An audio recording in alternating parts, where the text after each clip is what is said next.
我哋今日挑戰幫女朋友化妝。咁你就喺呢兩層度揾你要用嘅嘢啦。你覺得佢係乜嘢就乜嘢啦，全部都用得㗎。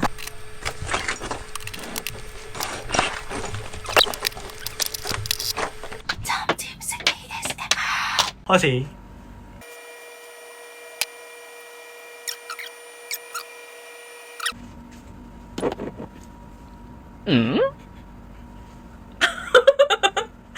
哇，好 pro 喎！即係一乜解救要上兩層啊？遮瑕嘛？呢個係遮瑕。唔係咩？ OK。用粉底咪遮瑕咯。好，跟住到呢個。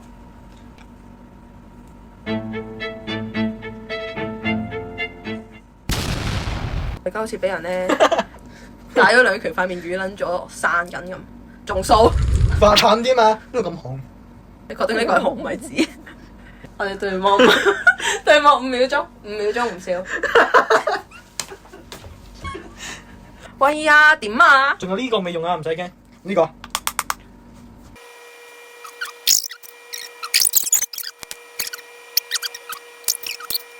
呢個收尾噶嘛？係嘛？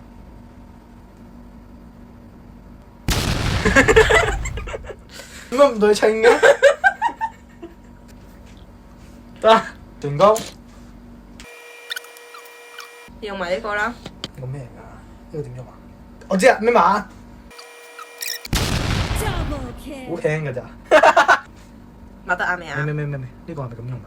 我點知啊？唉，是但，我都唔知乜嘢。得啦，